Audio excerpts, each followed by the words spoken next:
when you have empathy with someone, they're more likely to be open because they feel that you're with them. And you can't do anything to show it to them. You're just empathetic and it just occurs. Welcome to The Art of Accomplishment, where we explore how deepening connection with ourselves and others leads to creating the life we want with enjoyment and ease. My name is Brett Kistler. I'm an adventurer, entrepreneur, and a self-exploration enthusiast. I'm here with my co-host, Joe Hudson. Joe is a business coach who spent decades working with some of the world's top executives and teams, developing a unique model of human patterns that underpin how we operate with ourselves, each other, and the world. A good entry point into this model is a mindset called VIEW: vulnerability, impartiality, empathy, and wonder. Through understanding and cultivation, we learn to easily drop into the VIEW state of mind, deepening self-awareness and increasing our connection with the world around us. To learn more about this podcast or courses, visit artofaccomplishment.com. When we imagine a professional environment, we often see a world where emotions are held inside and remain unseen by others, filtered out as distractions. We might focus on the business stuff, that is, the logistics and agreements that seem more relevant than the feelings behind them. Even in our personal lives, intense reactions from others can feel like a distraction from the connection that we want. What if learning to be acutely aware of others' internal experiences can give us more useful information than the words they speak? How can our personal and professional relationships change as we learn to notice and address the hurt behind an angry attack or the fear behind a hasty agreement? This is the practice of empathy, the E in VIEW. Joe, how do you define empathy? So hard. Empathy is so much of a feeling more than it is an intellectual understanding. But I would say it's being with somebody's experience without losing yourself in it. That's what I would say empathy is. So it's not watching somebody's experience, and it's not wanting to change somebody's experience. It's being with them in the experience without losing yourself in it. Give me an example. So oftentimes when I'm working with clients, for instance, they'll be all agitated around something. And I'll just ask a simple question like, is this yours? You know, recently there was some COVID anxiety that one of my clients was feeling. And I was like, is this yours? And they like just immediately dropped. They're like, oh, no, it's not mine. So that's one way. That's like kind of when you're in it. The other way to define kind of what it isn't, so to speak, is like you see this all the time with babies crying. So a baby starts crying and some people get instantly annoyed. And some people can be with that crying, and that's really a deep expression of their capacity to have empathy in that moment. There's actually something biologically that happens too after a baby cries for an extended period of time. For man, their testosterone increases. But in those first couple minutes of crying, our capacity to empathize with that child or be agitated by that child is really kind of that linchpin. Okay. You said earlier this question, is it yours? What do you mean by that? Oftentimes, highly empathetic people kind of go beyond empathy, the way I would define empathy. They would go beyond it, and then they're not being able to tell what's their emotional state and what's another person's emotional state. This really happens to people who were like children of alcoholics or children of abuse, people who had to survive by knowing the emotional state of somebody when they walk into the room. And so they can very much get lost in the other person's emotions and think that they're theirs. We have these things called mirror neurons in our brain, and they basically allow us to feel the state of other people on some level. And sometimes when we're feeling somebody else, we forget that we're feeling them, that it's not us that's feeling that way. Yeah. And in a weird way, we start feeling that way. So then it's really even more confusing because then you're like, oh, I'm feeling it. But if you ask yourself the question, hey, is this mine? And then that can clarify a lot. Yeah, that makes a lot of sense. The idea of mirror neurons is a little bit interesting. It's the way I see it is that basically our entire system, all of our consciousness is kind of mirroring our reality in some way. Yeah. And is it mirroring and like correlating perfectly with it and then losing ourselves, or are we correlating with it and being with it and experiencing it and learning from it? Yeah, I think mirror neurons in neurology is such a mystery still. What is it that Yeah. allows? Is it some form of mirror neuron that allows a whole bunch of birds to know how to turn at the exact same moment? Like there's something particularly around mammals where there's most mammals communicate without any words, and so they're really relying on their ability to sense the experience of the other animals. Yeah, the social nervous system. Yeah. So tell me how practicing empathy will benefit us. What does this do for us? Uh, well, one of the great benefits is that if anything that you have a hard time empathizing with means that you have a hard time with that emotional state for yourself. So that's fantastic because our decision making process is really based on emotions, right? If I take the emotional center of your brain away, you cease to make decisions. It would take you half an hour to decide what color pen. So we're really making decisions based on trying to feel or trying not to feel certain emotions, whether we like it or not, whether we think we're being logical or not. If that emotional center of your brain gets taken away, you still have all the intellect, you still have all the rationale, but you still can't make the decisions. So it really helps us clarify our decision making. It really allows us to help us be with our own and to discover where we're having a hard time being with our own emotions. And if you think about your life in this way, if you think about like how much of your life has been decided by, you know, I don't want to feel like a failure, or I want to feel like a success, or I don't want to feel unhappy. How many decisions have you made based on that criteria? Mm. And to be able to be with all of your emotions, what will that do? If you look forward to all of your emotions, what will that do to your decision making?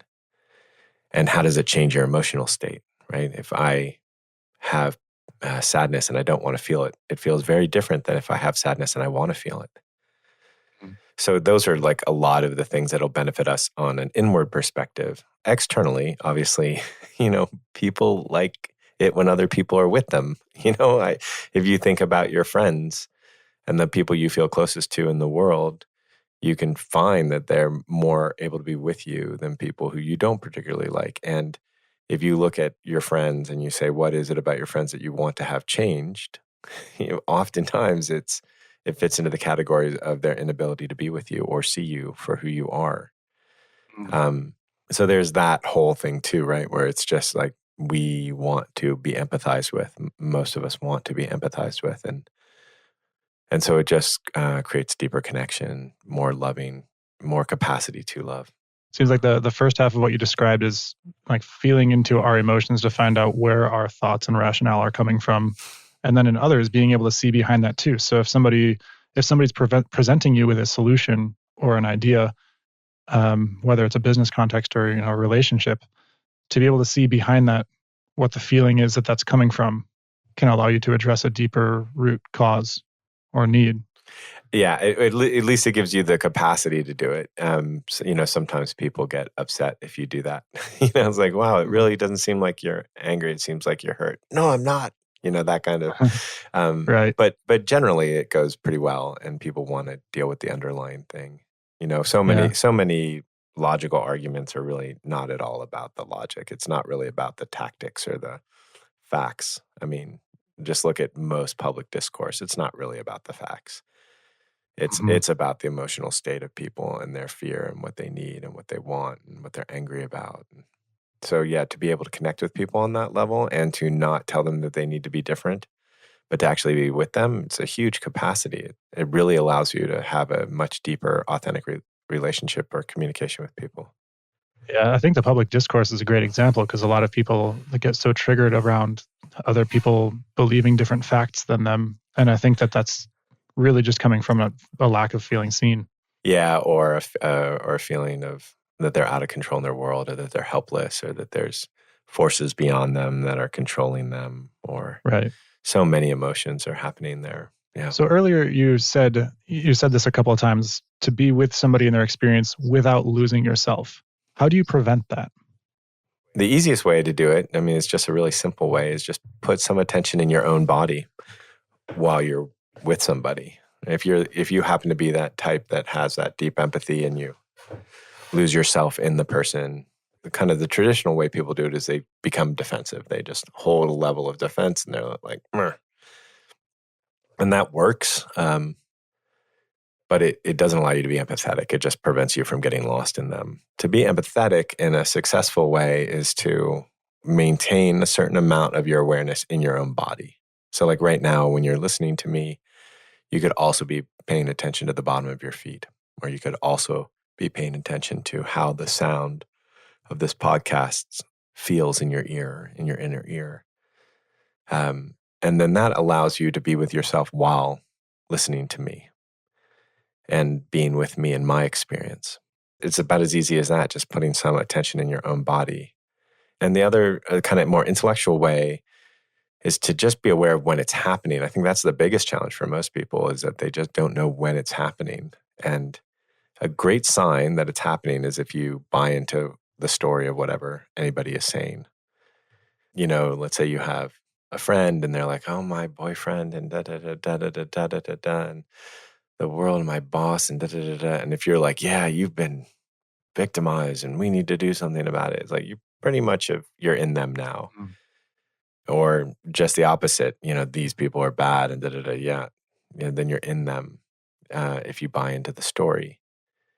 If you are with them emotionally, but you know that the story that they're telling is true within their context, but not true within everybody's context, then you're pretty much not lost in them. This sounds very non-intellectual, and a lot of people are going to want to try to understand this more. What would you say to folks who want to understand or analyze emotions, or just have that tendency, or just want to analyze this process? Yeah. Yeah, you're screwed is what I would say. I mean, we can tell you good stories. I mean, we're doing it right now. We're telling you good stories about it, but it's not going to really help. Empathy is a felt sense. It's like, say, you close your eyes and you know where your left foot is, right? That's called proprioception. It's knowing where your body is in space. Like, how do you describe that logically? Right? You can describe what it is logically, potentially, but you can't really describe how to do it logically. So similar with like going to the bathroom. It's like, how do you know when you're done going to the bathroom? Like, where's the logic? Are you measuring something? You know, are you timing it? No, there's just a felt sense. Oh, that's done. So it's the same thing. Empathy is a felt sense, and felt sense can't really be described by the intellect with any kind of accuracy. Like, it's like looking at color. How do you describe seeing green? You know, that right. It's like it requires a label that is arbitrary. So logic isn't really going to do any good here for that. And it's why it's so easy to dismiss things like empathy and energy or whatever words people are using. But there's a felt sense to it. And I think you find this in a lot of things. Prayer or meditation, it's really easy to dismiss those things, even if you hear the logic behind them, until you feel them. And then once you have a felt sense of what prayer can do, whether you believe in a God or not, or what the felt sense of believing in a God is like, and what the felt sense of not believing in a God is like, you know, all those things, they're very felt sense. And so you can argue it night and day, but it's why nobody changes their mind on this stuff until they have a change of felt sense. So if you want a logical conversation about empathy, go and feel people. Go and be empathetic and stay in yourself while you do it. And that's a far better way. Just experiment. That seems to be, you know, I mean, that is true across all of these View podcasts, is that these are all pointers, intellectual pointers to something that you ultimately need to feel into experience. Yeah, they're all, I mean, it's why oftentimes in these conversations, they could be logically contradictory. It's because we're just creating frameworks that make it easier to feel into or realize something. It's not about telling a truth.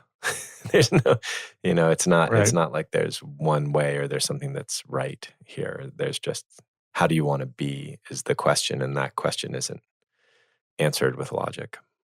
And just feeling our way beneath any fear response we have. Which brings me to another question. We've been talking about losing yourself in the other person not being empathy as you're defining it. And losing yourself in the other person sounds a lot like the flight fear response that we've discussed before. like fleeing from your experience into theirs to try to fix it. And then you'll dive into a story about why they have that experience. And then you'll create some idea of who's the abuser, the tyranny, or the victim. And I imagine there's something equivalent that we do in the fight and the freeze responses as well. How do these other forms of fear impact our ability to be present with others in their emotions? Right. Yeah. So it's if you think about it from an evolutionary sense, right? So we have fear. It's not, if you're really scared, it's really not time to empathize. And so that part of your brain goes offline and, your fear response comes online. So if you are in flight, like you said, you're looking at the world around you, the environment, and the actors in that environment, and you're trying to figure out how to manage those. If you are in fight, then immediately that emotion that you're starting to feel in your system is going to make you angry, and you're going to try to stop it, like the angry person on the plane when the kid starts crying. And the freeze response is a disassociation. It's like a checking out. You can just watch the eyes kind of haze over. It makes sense that fear, when we're in fear, it's really hard to have any empathy at all. So how do you prevent this fear response, or let it pass through you, or what do you do with this when you know that you have a deep bodily patterning to fear in a particular business context or relationship context? You feel it. That's the trick to all of this stuff, is like, how do you feel the emotion? And when I say feel it, I don't mean like be taken away by it. There's this saying that I heard the other day. It was beautiful. I think it's from some Supreme Court judge. I don't know, but it said, I wouldn't give you a fig for the simplicity on this side of complexity, but I'll give you my whole world for the simplicity on the other side of complexity. And what it's speaking to is that before we start our learning process, things are pretty simple. Then we start our learning process, it gets really complex. And somewhere along the line, it gets very simple again. And with emotions, it's very simple for a 2-year-old. I feel angry, and so I'm going to yell at you or punch you. And then there's the complexity of actually learning what those emotions are, what's happening, identifying them in your body, feeling them, expressing them in a way that doesn't hurt people, letting them move without resistance, finding out that they're very similar to one another, finding out that you can love all of them. Getting to the other side is, wow, you just have emotions again. And they're just fluid, except for you're not run by them. You're not controlled by them. You're not hurting other people with them. So the only way to do that is to actually learn how to feel the fear. So if you have a fear response, feel it and invite it in. Don't put it at anybody. And most fear is not wanting to feel something, which is pretty cool when you think about it. Like, I'm scared that I'm going to get fired. But if I told you, hey, if you get fired, you're going to feel awesome. Would you be scared of being fired anymore?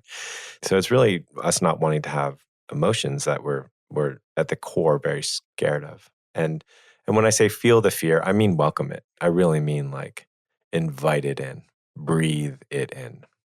What's a good way to tell in the moment if we're working on empathy, and how do we tell if what we're feeling in the moment is true empathy and not one of these coping mechanisms or distortions? And another one that comes up is sympathy. There's a lot about how sympathy and empathy are different and often confused. Yeah. It's a wonderful question. The main thing is, are you putting yourself outside? It's not quite outside, it's above, I guess it's above the other person. That's often sympathy and empathy. The difference is in when you're putting yourself above the other person, like subtle ways, like you want to fix them, but for you to fix them, you have to be less broken, or you want to help them not feel it, which is assuming that you're not feeling it is the better solution. Right. And that means buying into their story and being with them in the story. Like, oh yeah, fuck that guy. Exactly. So it's just you're with them. And when you're with somebody the way that, we all want to be with, it's like we're supporting, we are with, but we are not saving. There's this great phrase that I think it was from an Aboriginal community or a Native community in South America. and says, hey, if you're here to help me, no, thank you. But if you're here to work together on our mutual freedom, let's get to work. And that's really the essence of it.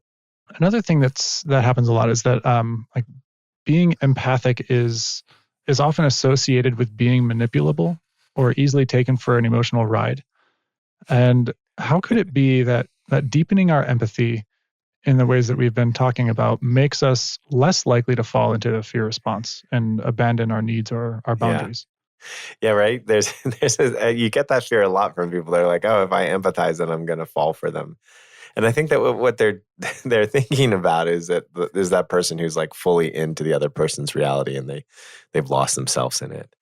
And if you do that, yeah, you're more likely to be taken advantage of. I mean, if that's what the person wants to do on the other side or is capable of doing. But in all cases, we don't want to feel something if we're allowing ourselves to be taken advantage of, right? So I'm going to sell you,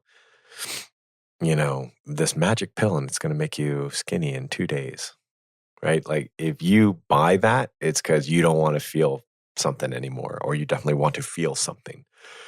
So there's something that you want to feel or are scared of feeling to allow yourself to be taken advantage of. And to have empathy, it really requires you to be willing to feel whatever is arising for yourself and that other person. So it actually prevents you from getting taken advantage of, because you're welcoming of everything and you're not trying to get rid of it. And it doesn't matter whether you're non-empathetic or like, whereas like, I'm not going to feel that person. That means you don't want to feel shit. It means that you can be taken advantage of pretty easily. I mean, just look at the most non-empathetic people on our planet, and they're the most likely to be manipulated by politicians or, authorities or advertising. And then the other side of that is someone who's totally like in that other person's world, and then they're going to sacrifice themselves for it. But if you're actually like, oh, I can feel you, I can be with you, and whatever you throw at me, I can feel, I can be with. What makes you need to do anything that is contrary to your truth? Yeah, it seems another example of that is, in a business relationship where somebody's coming at you with a bunch of emotion and making you responsible for something that you're not responsible for. Well, if you're with them in that emotion, but you're like buying into their full story, then you're going to think that they're entirely right. You're going to lose your boundaries and be taken for a ride. Yeah, absolutely. Yeah, if somebody thinks that you're bad and you get locked into their emotion, then you start thinking you're bad. Yeah, that's exactly a great place where you're going to be taken advantage of by somebody who doesn't think they're taking advantage of you. It's by somebody who feels like they're a victim in that moment, typically. Yeah. Right. Yeah. So back to what you were saying about the people who are, the least empathic are the ones that are most likely to be taken for a ride. Many of us simply don't seem to feel emotions in others as much as we'd like. And when we start doing this kind of work is when we start to notice this. When I started to work with you, I experienced certain emotions in others when we were doing exercises, kind of like I was watching them as an ant colony. Like I could see and recognize the patterns, but I wasn't in it with them. Like, oh, I didn't have an alcoholic father. That's not my problem. Like I can see what that does in you, and now I can see your problem, and I think I can try to analyze how to fix you. And how can we tell the difference between observing someone's experience in a non-empathic way and genuinely being with them?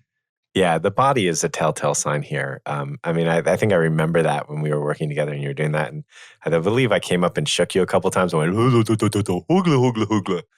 And you'd like, and then you could feel a different way. There's a rigidity that happens in the body when you are trying not to feel, no matter how you're trying not to feel, whether it's by creating distance or disassociation, which is somewhat of what you were doing, being the watcher or wanting it to stop. Any one of them, it just creates rigidity in the system. So and this often happens in the belly, shoulders, jaws locked. Oftentimes when I do a workshop like this one, I'll walk around and I'll like hit people's jaws, so that like tap their jaws to remind them like, oh, they're holding all this tight, or their belly is really tight. So that's the main way, is to keep your body loose, and you'll have to feel. Our feelings are a muscular thing.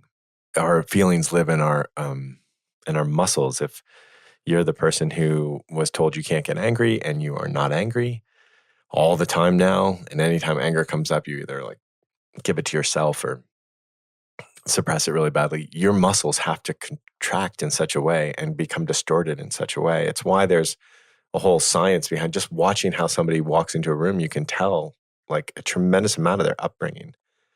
Like once you know what you're looking for and you've experienced it yourself, you can, the way a person's face is, you can tell what emotions they want to feel or they don't want to feel by the way they hunch their shoulders, by the way they tuck their butt, by the way that they hold their lips, how they purse them when certain things come up. Like it is why we have body language, and it's why we have micro expressions. Yeah, something I've noticed over doing this work is that I've started to detect when somebody's disconnecting from me in a conversation. I can roll back a little bit and recognize that I had actually disconnected from them, and then they're responding to that. Yeah, and it's as though the feeling for them is the difference between being with a good friend who's there with them in their experience, and being with a shrink who's psychoanalyzing them. Yeah. I think that happens a lot for people who want to be there to help others. A lot of it comes from, wanting to deal with their own pain, their own history. So I think this happens a lot in like therapeutic communities where people take the therapeutic role, but they're really analyzing and they're not being empathic. Yeah, it happens definitely in some places there. And it happens just with a lot of people who find themselves like the savior or helper of their group of friends. You'll see a lot of that happen. And the truth is, what that is they're trying to manage their life by managing other people's emotional states. Like if you feel happy, I'll be happy. If you're angry, if you're not angry, I'll be happy.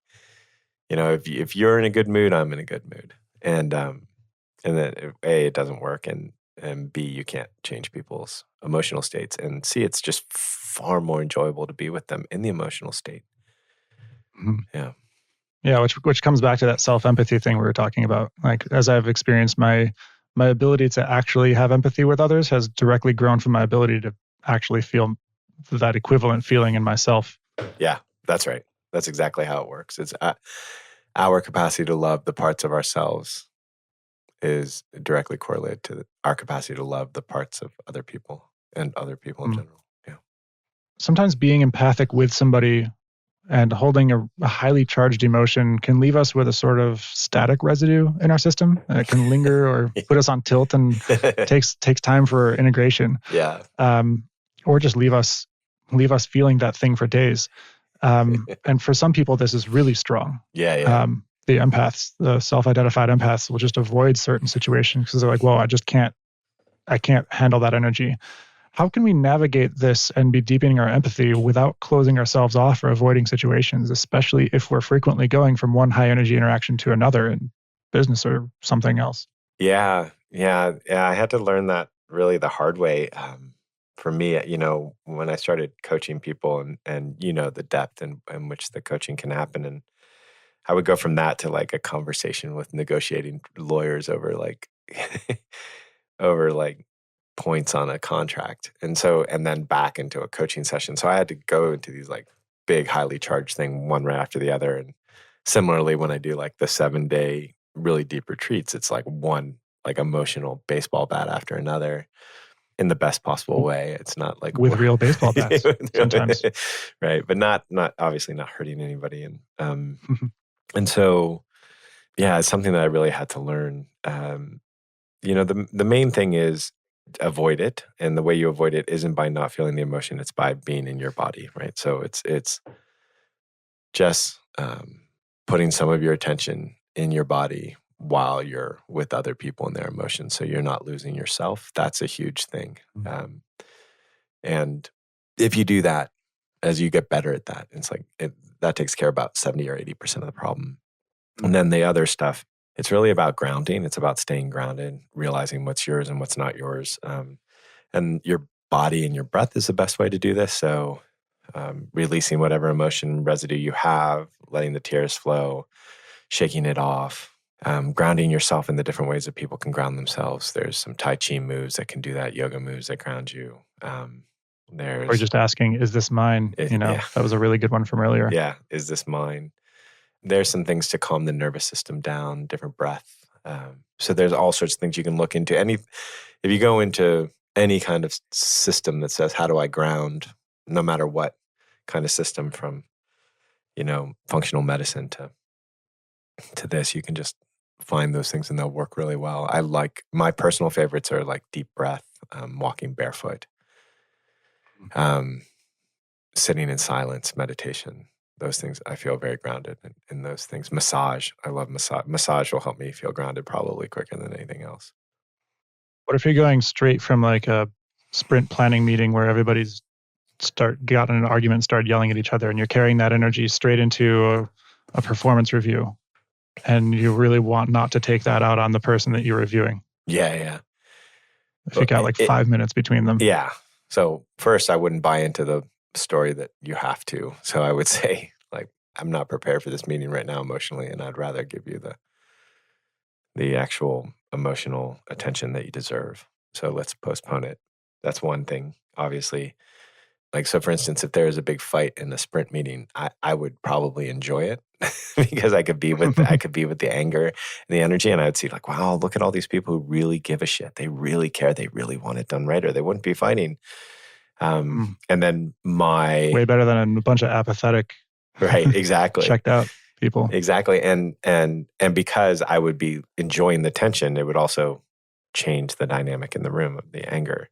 Because so much of the fighting that happens is based on a level of resistance. Because unresisted fighting, feels very much like clarity and decisiveness and a deep care. So, so again, staying in your own physical sensation is a huge part to prevent it. But I mean, literally just shake your body for, 2 or 3 minutes between the meetings can work. Taking deep breaths can work. Getting in touch with what's aware of your emotional state instead of your emotional state can work. Yawning 10, 20 times in a row can work. Having a quick cry. Crying doesn't take very long. It can be a minute or two. All of those things can work. Can you tell me a couple of stories about how empathy transformed a situation for you in a business context, something like this or different? Yeah. I remember a time when I was fundraising, and, I can't remember, so, somewhere in like the $10 million range of fundraising. And I just noticed that I was with the person who I was talking to, and I noticed that they were getting distant. And I just said, wow, I noticed that you're getting distant. I noticed something turned you off. What happened? And that is what allowed for a far deeper conversation about what they were looking for. What about my attitude had scared them? We could address it directly. I got to learn that I was objectifying the person probably a little bit more than I would want to. And they could learn that they were in a past deal, not in the current deal in front of us. So that's a good example of one. Same thing, raising money. I have been able to empathize with the people on the other side of the table to realize that, they see me as they've objectified me, or they see me as a employee rather than a partner. And I don't want that. I think investors who see their investees and employees, I think that they are dangerous, and you can sense it by the way that they keep a distance from you, or how they hold themselves emotionally with you instead of the way somebody who holds you as a partner. So that has prevented me from having some really bad investors that way. Another example is like selling. Like oftentimes you see in a sales process, a customer goes into resistance, and then the salesperson tries to convince them, which puts them into more resistance. Right. Instead of being like, well, I noticed something is not working for you. What's going on? Because if this isn't working for you, I don't want you to do it. And if it's not working for you, there's a misunderstanding. So I'd like to clarify it. But I don't want you doing something you don't want to do, because then I just have an unhappy customer. And, that's not good for business. Right. You can't really do that unless you can feel the person. What are some other examples, like working with peers, for example? Yeah. Or teams within a team? Yeah. Yeah. So for instance, I hear something from managers all the time where they're talking about, they're like, we all had alignment, and then like nobody did it. We all agreed. We all sat in the meeting. We all agreed, and nobody did it. And I'll always say, like, was in that meeting, did you feel like they were excited? And no. I'm like, okay, so what stopped you from saying, wow, I don't feel the excitement in the room? What's preventing the excitement? You can't do that with anything besides empathy. So that's a great experience of, like, if you are addressing the emotional reality instead of just the intellectual reality, because people, like I said, make decisions based on emotions. That's why people can all agree to something in a meeting, but if they're emotionally resistant, they're not going to go and do it.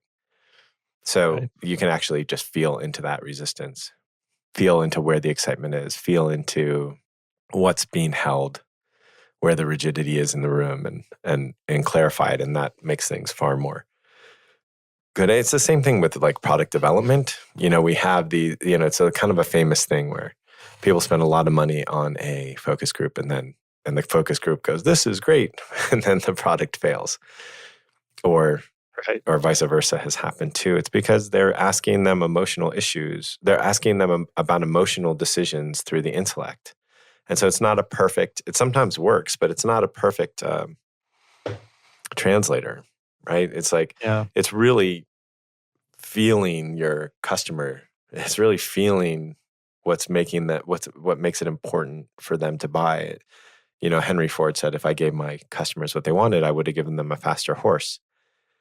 But you put a person behind the car and you see them drive it and what happens to their face, and you see the way people look at them and what happens in their faces, it's pretty clear who's going to buy what. I've always thought that one was interesting, the faster horse thing, because it's not really what they wanted. If you asked them what they wanted, if you asked them the solution that they thought they would have, like that would have solved their problem, they might have thought a faster horse. But really what they wanted was better transportation. Yes, exactly. But that's the exact point, which is that the intellect is limited in its capacity to see what the emotions want. Yeah. Right. So transportation was horse and feet, at the time. Yeah. So that was the limitation of the intellectual part of it. But if you looked at the emotional experience, then you know that there's other solutions. Yeah. I mean, I think this happens in like product research all the time, where the research will be conducted in some way where it's like, okay, what do you like better, the red plastic or the blue plastic? And you'll get an answer, and you'll have a meeting where there's a graph that just shows, how much of the market wants this versus the other thing, but you miss the deeper question and the deeper emotional connection to the product. Yeah, that's exactly right. Yeah, it's why there's a felt sense to great design. You see something that's designed just with beauty and you feel it and you're like, oh, that's beautiful. Not just beautiful as in looking, but the design is elegant and there's a felt sense to that, and it makes it appealing to us. And there's no way Right. that you're going to use the intellect to describe that unless you've been trained in design for, years. So how will we see our lives and our work change as we deepen our ability to feel our emotions and empathize with others? Some of these examples are good examples, but what are some other things that would happen in our lives? Decisions become more clear because we're more likely to feel emotions and be happy to feel emotions. We start caring for people instead of caretaking them, meaning that we're not trying to make them feel better. We're just being in support of them, and therefore we get that in return as well. You get more people who are happy to be with you. You also see the people around yourself, and you become more and more empowered, right? Like as you stop fearing all these emotional states, then you just stand in your truth more and more and more. And so there's just a deeper level of empowerment that happens for you and for the people around you. One of these things that I was working with a CEO of one of the companies, and he tended towards caretaking. And obviously, because he's caretaking, there's a lot of people that kind of fall into that victim thing in his company. And there was kind of like this victim mentality in the company because he felt responsible for them. And as that changed for him, as he could be with people instead of taking care of people, all of a sudden, the decisions that could empower them could start to be seen. So instead of coming in and saying, like, here's how we're going to fix the world, he would say, how do you want to fix the world? Clearly you're unhappy. How are you going to fix it? He would empower people to fix their own problems and changed everything for his company. You can just use my name when you're talking about me.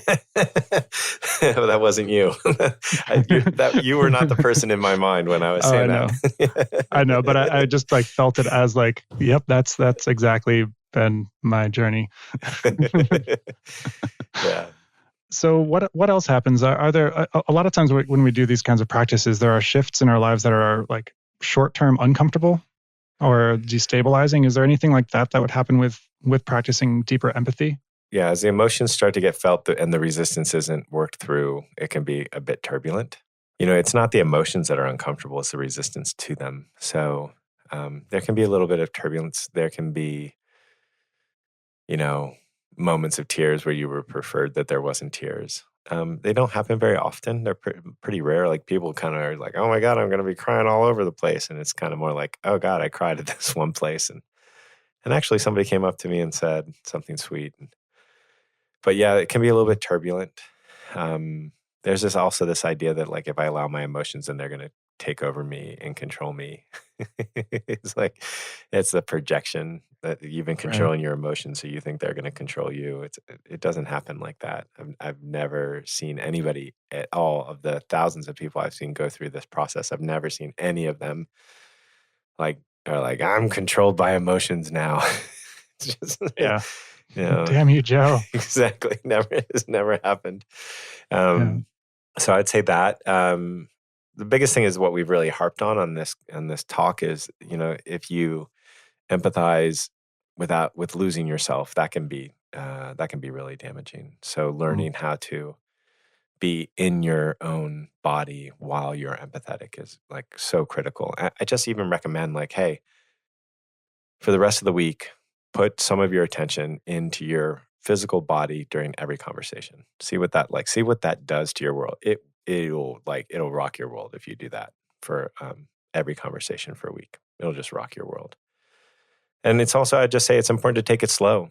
It's I would say it's if the emotional tube is kinked, you just be gentle with the unkinking. Take it slow. Mm. There's the wisdom in the taking it slow, and there's also another side of that I can see. A lot of times these emotions are stacked on each other, and so you get beneath one of them and you let yourself feel it. You might get yourself to feel the anger, but then if you don't feel the hurt underneath the anger, then a completely different thing starts controlling you. Yeah, and so you get the disruptive thing going on in your life, and you're entering another pattern. And so there's being gentle with yourself and taking it slow. And then there's also just being curious about how far down it goes and what's beneath this one that I'm now feeling. I would definitely agree with that. To think that there's an end is no good. It's not going to be servicing your journey at all. So seeing it as endless, being curious about it, bringing the other, being vulnerable with yourself about your emotional state, being impartial with how you feel. You can use all of those tools and use it for this empathy. And it might upheave, and it might be you might find yourself bawling and crying and shaking. And all that can happen while being gentle with yourself. What are some ways that empathy can go wrong? What does it look like when it's, if we're trying to be empathic, we're not quite there, so it's shallow or it's sort of false? Or how could it be used directly as a weapon if somebody starts using these practices and they're oh, wow, I could actually use this to manipulate people? What happens then? How does that look? Creepy. You can see it. The difference between a good interviewer and a bad interviewer is one's using real empathy and one is faking it. And you can tell. It makes your skin crawl on some level. So it might work for some people, but it's going to only work on a small percentage of them, whereas empathy creates connection consistently. You can use empathy as a tool. They do all these skills are based on that, mimic their body language and nod yes when people speak and blah, blah, blah, blah, blah. Mirror the last three words of the thing they said. And use their name in the front of sentences and blah, blah, blah. Yeah. You can do all that stuff, but if you're not being empathy, it comes off as false, fake, and gross. And we've all been with that person. But if you could do all that stuff with deep empathy, and then it's actually quite appealing. But it's really the empathy that's appealing. And I think that the reason that those tools work when they do work sometimes is because they actually hack the mind into empathy. Yeah. Yeah. But if, Yeah, they are disarming. yeah.